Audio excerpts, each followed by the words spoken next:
day. When I send all my doubts and demons on their way. Every endeavor I have made ever is coming into play. Is here and now today.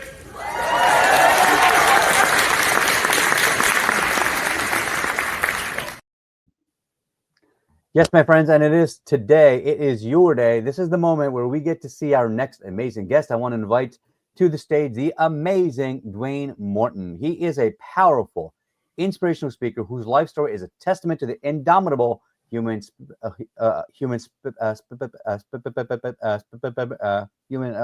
spirit.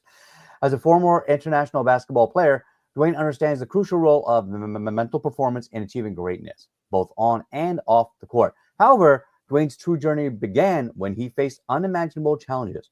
For 18 years, he battled a misdiagnosed rare blood cancer, showcasing his unwavering resilience in the face of adversity. And if that weren't enough, Dwayne also survived a police shooting, an experience that would have broken a lot of people. Yet, through it all, he held on to his faith, integrity, and authenticity, emerging stronger and more determined than ever. So, without any further delay, let me welcome the one, the only, the guy who walked to school uphill both ways in the snow, barefoot, the one and only Dwayne Morton.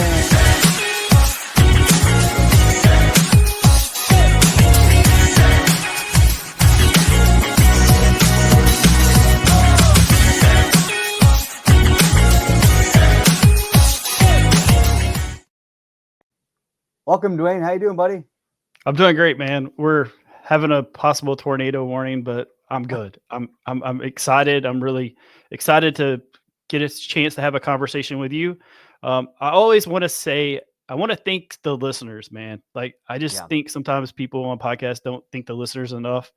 For me, time is the most valuable commodity. So when people give me their time, man, I say this with the utmost gratitude. Thank you for giving me. Man. Thank you so much. And then also want to thank you for allowing me to be shared on your platform. Thank you. And so everyone that's watching on the live right now, thank you so much for being here as always. If you want to make comments, go down below facebook.com/StreamYard so you can accept, and that way you can stream on the live and comment. And by the way, Dwayne, I just want to give you props. You are the calm center of the storm. I always say that about me, but I think today that's you. And actually, what's funny is your logo background behind you. You are the center of the storm right there. And I love my Air Jordans. I got the knockoffs, but that's okay. And but let's just dive right in and get right to you. I mean, well, what an amazing career, and I just want to get into like what started your journey? Like really, you just said you were misdiagnosed with a blood cancer. You became bulletproof. What does that mean?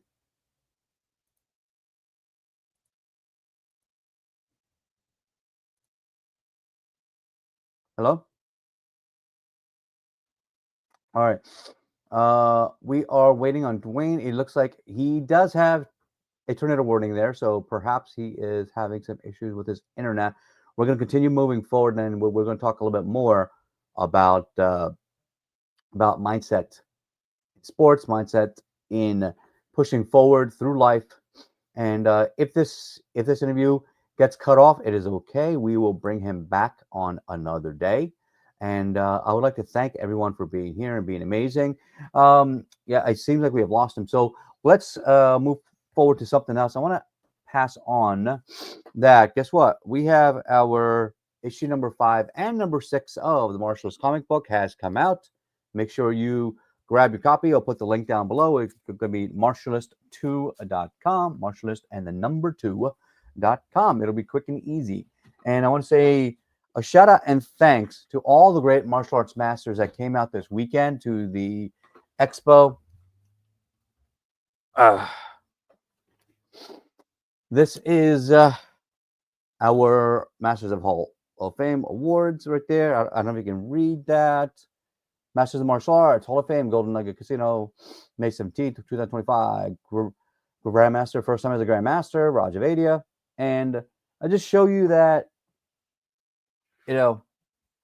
7 years ago, I wouldn't have thought to be part of any award ceremony involving a Hall of Fame.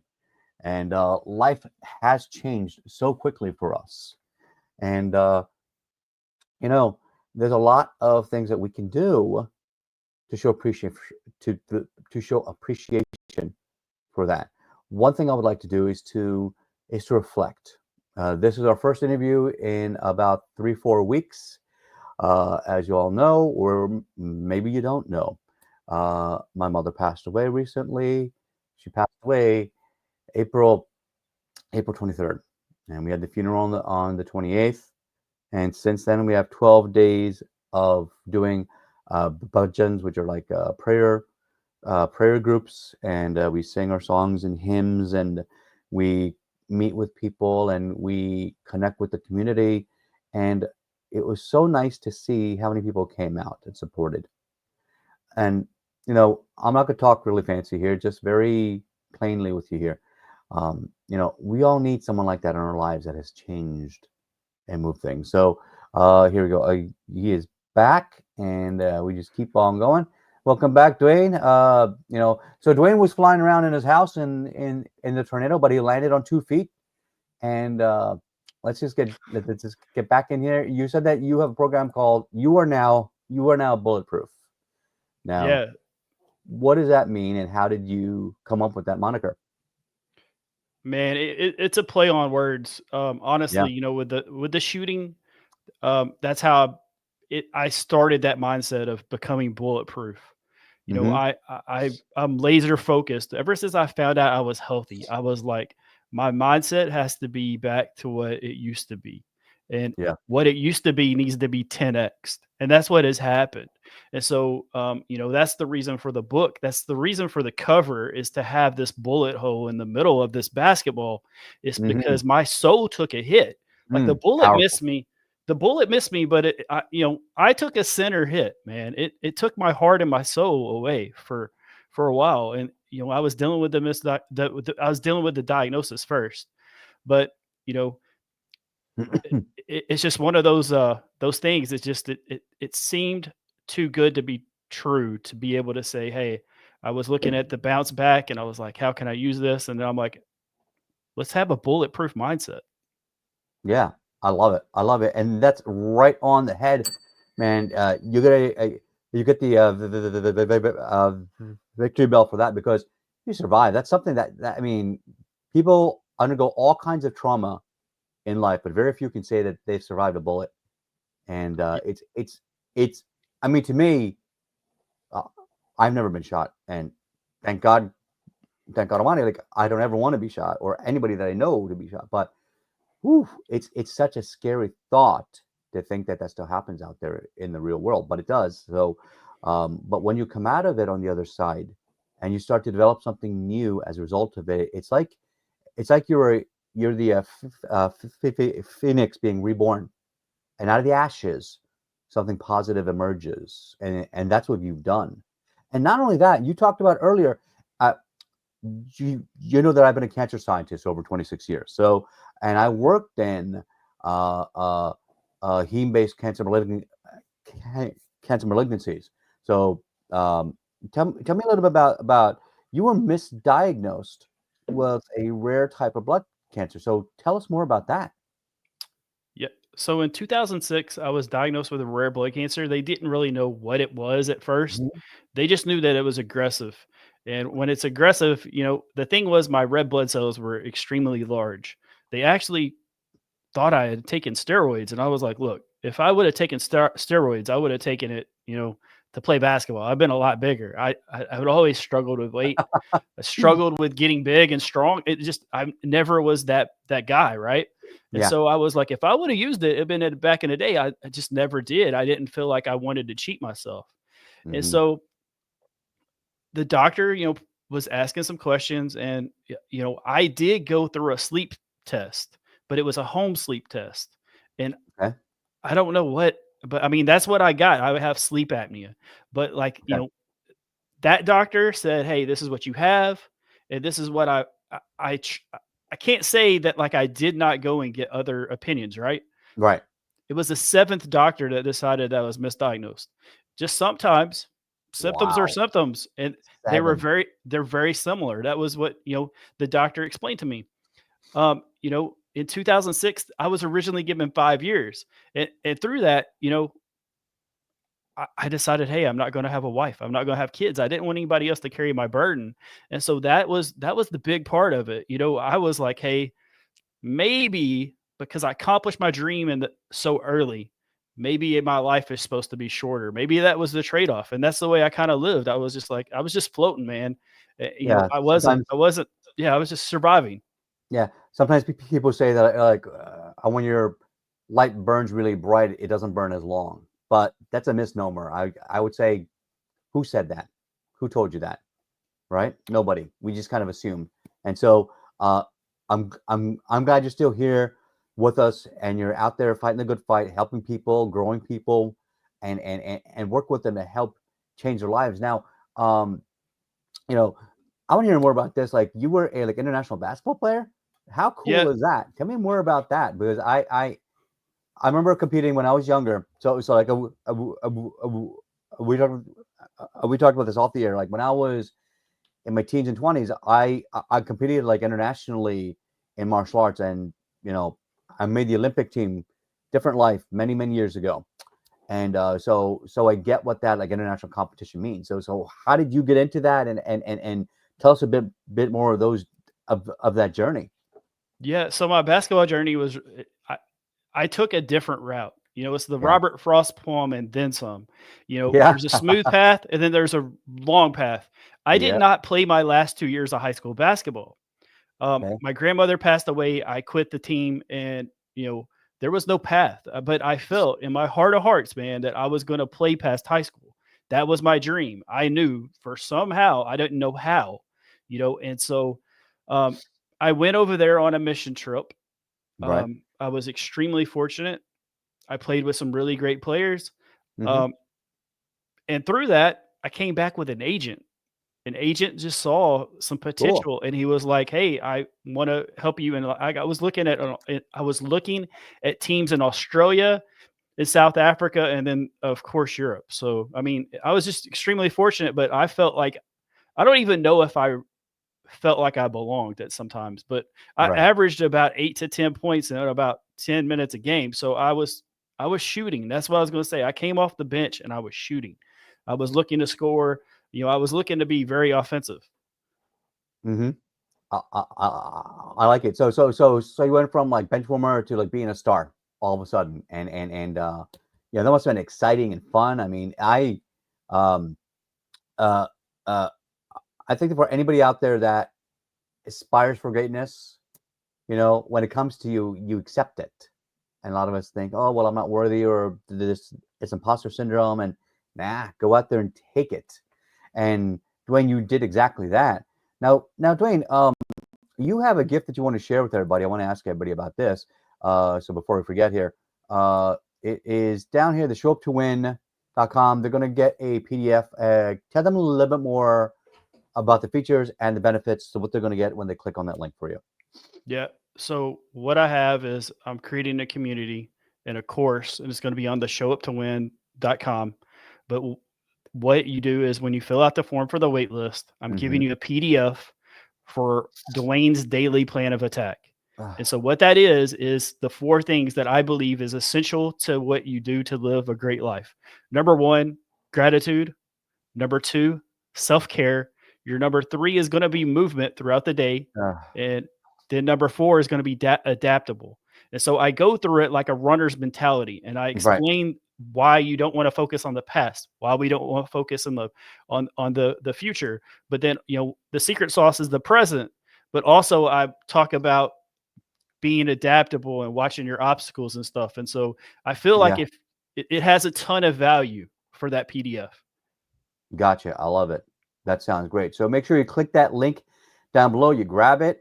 I'm trying to post it here. You said gratitude, self-care, then Movement and movement. adaptability. Yeah. And what's the last one? Inventable. I'm sorry. But no, adaptability. I doubt. Oh, yeah, yeah. That makes more sense. Yeah, Adaptability. Yes. yeah, Uh, we're gonna have a nice little talk during our 60-second mind shift. So, they, tell me, like, who do you want to connect with? Who's your perfect audience that can benefit from this? yeah. So for me, man, is either athletes, ex-athletes. Um, I'm looking for the people who have went through a diagnosis, um, people who are self advocates for their self and their health. But also, I'm looking for people who want a dose of how to be more resilient, because that's what I am. I'm a resilience coach. I mean, I'm an expert. I've done it twice. Like I Yeah. understand the game plan. Um, Mhm. so I would say those people, and then also, I do mental performance with athletes. So I'm also looking for athletes. I've got like Mhm. 3 right now, and like actually, I'm sorry, I have 4 right now that I'm Yeah. working with that are high school kids looking for college scholarships. Nice. Nice. And we help that next generation. It just spreads everywhere, doesn't it? Beautiful. I love it. All right. Let's shift gears a little bit. Talk about what I call the softer side of series. We know what you do with your business, your coaching, your history. Tell us a little bit more about, like where did you grow up and how'd you grow up? Yeah, so I grew up. I was extremely fortunate. I live in a small town called Benton, Kentucky. It's just the Okay. middle of nowhere, but man, it's a small rural town where people like really treat people with the type of respect that they talk like with manners, polite, those type of things. And so throughout the Yeah. whole thing is like I have to keep my integrity. And so even when I was going through the cancer stuff and going through those doors, I still held the door. I still was polite. I still was kind. I think that was the most important thing for me, was to really show up that way. Right. To hold on to who you are throughout the whole process. Um, what about, you know, as we as you move through life, there's different challenges. What was one of your, I guess, we know some of your biggest hurdles already. What I don't think it was a great question asking you. Like, what is there a favorite movie or a book that helped kind of shape the person that you've become now? Yeah, absolutely. So I mean, so my favorite books is the Uh, Bible, The Art of War, and then oh, love one it. of the books that really helped me through this healing journey last year was The Mountain Is You with Brianna Wiest. Like it told me everything I already knew, but it just said it in a different way, and I was like, it just hit differently. I never heard of that book. You said The Mountain Is You, Yeah, it's talking about self sabotage. okay? And who's the author's name? Brianna Brianna. Wiest, Brianna Wiest, Okay, Brianna. Wiest. Yeah, EIST. Okay, great. yeah. There's a book, folks, that you could take a look at. Okay, The Mountain Is You, Brianna Wiest. All right, excellent. That sounds interesting. I haven't heard that one. So, um, I subscribe to, like, I'm a big fan of all the big, great, like, motivational leaders. You look at the Tony Robbins and Jim Rohn and Dean Graziosi, Richard Branson. I love Brene Brown, and there's always somebody more that you can learn from. Um, and so Brianna Weiss, I would definitely look her up. All right, tell me a little bit more about. So, what about growing up, or even out? Like, what's your favorite kind of music? What do you love to jam to? Man, so I'm not a dancer. I'm more of a DJ type. Oh, But cool. I grew up on hip hop. I've been listening to hip hop since I was 5 years old. Run Mhm. DMC, Houdini to Ice Cube to Nice, Kendrick Lamar. nice. I've always liked the beat. I've always liked the just the rhymes and things, and that's what was playing whenever we were playing basketball. So that's always been kind of true to my heart. And so I've just, and also like I love Michael Jackson. I love like a lot of R&B Oh stuff too. gosh, yeah, back in the day, oof, his Yeah. stuff was that. I was just on a cruise a little while ago, and like they were playing some like music. I say like, come on, we need something to dance to. So I told them like, I put on Billie Jean. All of a sudden, like 10 people joined the dance floor. It's like boom, there you go. You get that beat and you feel it. There's no words to it. You don't have to say anything. It works. What's a fun fact about you that maybe people don't know? A fun fact about me Mm-hmm. is like I am authentically me at all times. Like if I Mm-hmm. do not want to do something, I will tell you. and you can put 1,000 people in, and you're not going to get me to do that thing. It's just one of those things. Like, I'm so true to myself that it's just like, nah, I'm not going to do it. I sometimes, people are just like how they are. They're very trying, and they're like, well, would you Yeah. do it for me? No, I won't do it for anyone. If I won't do it for myself, I'm not going to do it for anyone. So Right. I'm pretty stubborn in that aspect. Okay. And it should be. I like that. All right. What is your favorite kind of food? I always find this is a Man, fun question. man, I'm a steak guy. I'll go ahead and tell you, Oh I love yeah. steak. Yeah, I'm a huge steak guy. I mean, for me, I did the carnivore diet last year, and Uh-huh. honestly, I was like, a lot of people complain. I was like, man, it's steak every meal. Like meat, I can do this, and so, but steak, a medium rare steak, like I Hmm. will. That is pure love right there. Okay, so like another place to call that. Yeah, Texas Roadhouse. Yeah, yeah, yeah. We need a pallet of steaks over in the green room stat. So that's my totally real call. To send you to the green room. So before we shift gears a little bit again to our next segment, I want to ask you, what is the one thing that you want people to recall about you?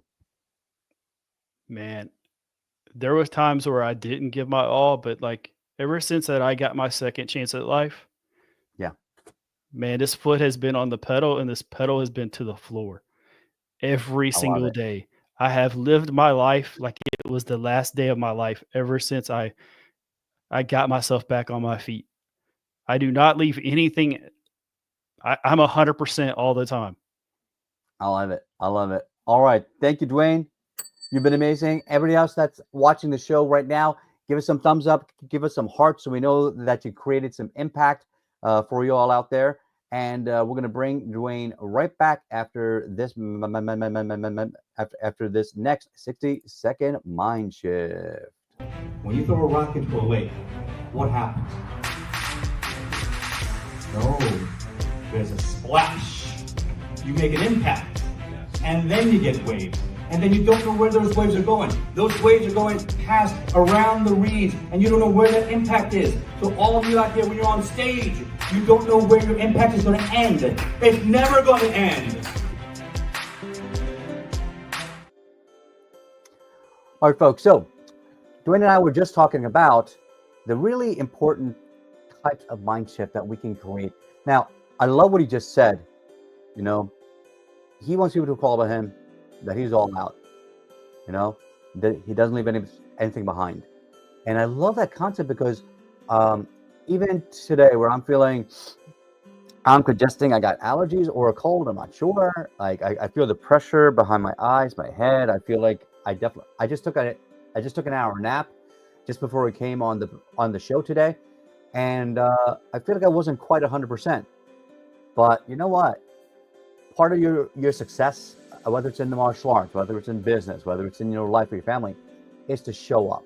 And when you show up 100%, you will see that just being there makes the difference. Just being there changes people's lives. It creates more impact. It creates more positive vibes for everybody around you. Because without you, without your presence, something is missed. Think about that. There are a lot of people out there that think, well, I'll just skip a day work, or I'll just cut a class here or there, or I'll just I don't have to hang out with your spouse, your kids, or something, or your friends. Like, people miss you. All right, so don't deny them the greatness that is you. So go out there and be all out. And so for the people that are watching, please leave your comments right now. What questions you want to ask right now? And I'm going to bring Mr. Dwayne right back and see what he thought about that. So, Dwayne, welcome back. How was all that steak? Oh, it was good. Thank you so much, man. Good, man. Did you save me some? I did. I left. Oh, good. I couldn't eat it all in 60 seconds. Okay. But, yeah. All right. Thanks, buddy. So, tell me, what did you think about that 60-second mind shift? What's your takeaway, and what would you add to it? So I would add, be present when you're going through these different mind shift. Like, be aware of being aware. I think that's where a lot of people are just like, I think that is actually one of the biggest obstacles for people is being aware of being aware. It's like, hey, I'm aware of this not going in my direction. So what can you do to shift it into how you're going in your direction? So I would say the awareness aspect of it would help. Got it. I love it. Thank you so much, Dwayne. All right, there's Dwayne's gift link down below. Dwayne, I just have one last question for you. If someone gave you a blank check, what's your grand vision to change the world? Yeah. So for me, I didn't have my health for all those years. The blank check would be to get people healthy, and I'm not talking about from like just big pharma type. I'm talking about actually go into the holistic part, like really find the doctors and stuff, the natural people, and find people to explain how we can prepare ourselves and prepare our bodies to be able to fight a lot of this stuff that we're not aware of, you know, especially with our food and those type of things. I just think that like there's a better way for us to be self advocates. And so I'd love for that check to go toward that. And you know, of course, of like homeless and that type of stuff. So I think it's like a broad thing, but I just believe in like helping each other, and you build a better community, and those communities build better worlds. I love it. Oh, you build a better community and you build a better world. I love it. Thank you so much for that, Dwayne. All right, thank you so much. This is the end of our time. I want to say thank you so much for being here and being great. For everyone that's watching on the show, as always, don't fake it till you make it. Instead, believe it and become it. And we'll see everybody on the next show. Thank you and good night.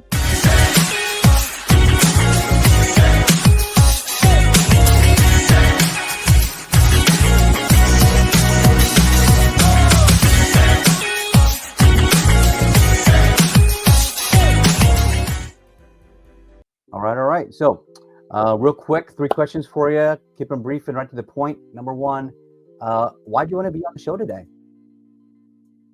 Because when I met you, the TEDx thing, right? Yeah. There was a lot of people that had reached out and stuff about TEDx. And so it was like my higher self telling me, hey, eventually, dude, we're going to do a TEDx. So that was, but also getting to meet you, man. You're an amazing person. I can't wait to get to know you better and stuff like that too. So to me, it was a no-brainer. Thank you so much. Yeah. I have a summit coming up. I forgot to mention I have a summit coming up on July 8th. Make sure you all share that. It's going to help change lives, you know, really. And I'm still looking for speakers. So Dwayne, if you're open, we might be able to squeeze you in. Okay. So we'll talk more about that later. What is your biggest takeaway from the show today? Any part of the show? The biggest takeaway is the host has a speech impediment and still does the job, gets the job done every time. And so I think when people have disabilities, they look them as that they're not capable. And even when I was sick, I looked at it as I wasn't capable. But like you have inspired me to know how much someone is capable of doing when they realize that they're able to do it. Absolutely. And for everybody, and just to piggyback off that, you know, I used to think there were, out of 10,000 things, there was 9,990 I couldn't do growing up. Actually, I flipped it now. Maybe there's 10 things I can't do, but the other 9,990 I definitely can. You know, so you know, you are much more powerful than you realize. So don't let anybody tell you you can't do it. If you put in the work, anything's possible. Just put in the work, right? So this is not like a dreamer state where you say, well, I got a big dream, I want to do this. But if you don't put in the work, it won't happen, right? So, all right. And last question for you. Scale of 1 to 10, how much would you recommend me to somebody else's stage? A 10? I mean, you're a TEDx speaker, but you're also a mindset coach. So, I mean, you know, I think there needs more. We need more mindset coaches, but we need more good people being mindset coaches and not just taking the check and just running and not doing their thing. Because you and I both know, like in the martial art, like I just received my 7th degree rank last year, and now as a grandmaster, you know, my black belt code still I live by. You know, I don't hype things up. I don't I don't play BS games. I speak very plainly. I'm more of a tough love coach. You want to get a black belt, put in the time and the work. Let's help and train you and guide you. Humanity has not changed much, right? The way we think, our visceral needs and Maslow's hierarchy really hasn't changed much, has it? Right? So we got everything that we need. All right, thanks everybody. The podcast crew knows what to do from here, and we are out of here. I'm going to end the stream. And Thanks, man.